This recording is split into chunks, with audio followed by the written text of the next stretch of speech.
Welcome to Alpine Base Edge, Colorado's premier ski tuning, board tuning, and race shop. Today, we're going to give you some helpful hints on ski waxing. Okay, first thing we're going to do when we scrape the wax off of our ski, scrape the wax off the edges. I'm using a Toco edge scraper here. I'm just going to square off the edge scraper a little bit. You want to maintain your tools in good shape at all times. And all I have to do is put that right angle on it and come down, scrape the wax off the edge and off the top edge of the ski. Now I can come back the other direction.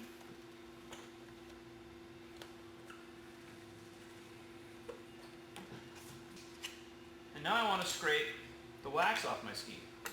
I do not want to use a metal scraper to do this. Metal scrapers are for scraping P-Tex and P-Tex for spares, not for scraping wax. The reason being is that a metal scraper can damage the structure that has been imparted to the base by a stone grinder.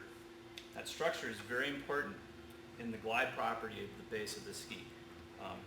Probably a 90% of your glide comes from your structure of your ski, another 10% from the wax. So I don't want to hurt that structure. And if I make a mistake with my metal scraper and come over my edge, I'm going to burn my edge. So to prevent anything like that, I'm going to use a plastic scraper. I like to take my plastic scraper, make sure it's clean. There are two ways you can scrape. You can push the scraper along the ski, or you can pull it. I'll demonstrate pulling and then I'll demonstrate pushing. Starting at the tip, I'm going to pull the wax off the base. I do not want to go back and forth when I scrape. And the reason being, especially with race skis, if you go back and forth, every time you stop, you'll make a micro cut into the structure. You always want to scrape from tip to tail in one nice motion, and you want to use overlapping strokes, but no back and forth. Once again, I'm going to pull using some slight pressure with my thumb.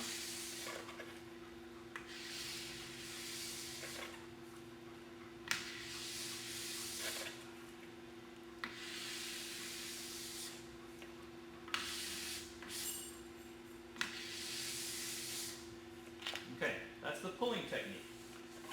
Now, the pushing technique is just the same, except I'm cutting with this portion of the blade and pressing down onto the base. You want to be careful not to press too hard.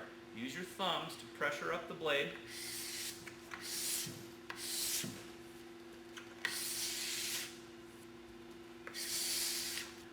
We're now ready to brush the structure of the ski. So we've taken wax off the surface of the ski. Now we need to take the wax off the topography of the structure of the ski so that we only leave wax in the structure itself or in the polyethylene material, but not at the surface. So we're going to brush all that extra wax out of the structure of the ski. I'm going to start off with a copper metal brush.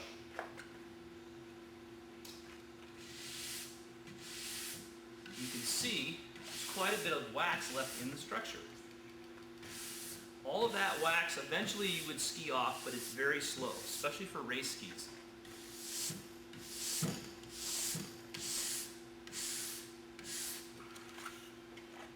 Two passes with each brush is probably sufficient for recreational skis. You notice I'm using overlapping strokes going from tip to tail. Now I'm going to use a stiff nylon brush.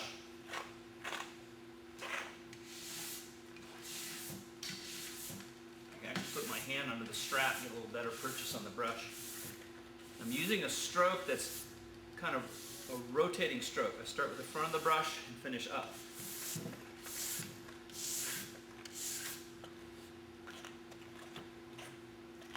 One more pass. As you can see, I'm still pulling wax out of the structure. But less and less wax each time I change my brush. Soft nylon brush.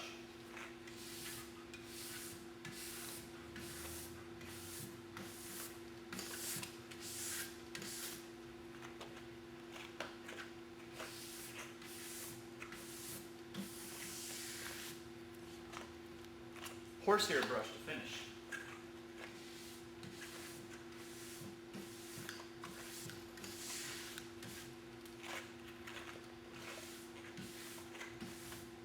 Brushing is probably the most important thing you do after you wax your skis to make them fast. The more you brush, the faster your bases will be. Wax that you hot iron onto your skis lasts about 12 runs, no more than that. Reason being is that that snow is going to pull a lot of that wax out of the base as you ski.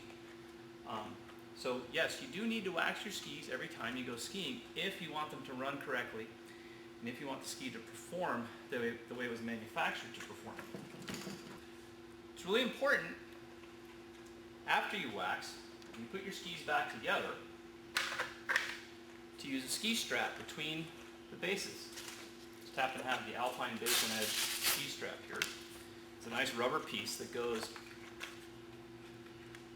between the bases. It's got a T to hold it on one side. I pull it tight, wrap it around. I'm going to put one on the tail. Why do I do this? Well, one, if I put my skis in a ski rack, I drive up to the ski area, tips and tails are going to be bouncing. If this tips and tails bounce like this, they're going to cause scratches across the tails and across the tips. We just spent a lot of time and effort tuning our skis and waxing them. We sure want them to look nice when we put them down on the snow for the first time. It's good to use ski straps, tips and tails, after you wax. Now the bases aren't touching each other, they're protected, and when I put those skis down on the snow for the first time, they're going to glide really quickly. Be a pleasure to ski on, a pleasure to turn. Thanks for watching.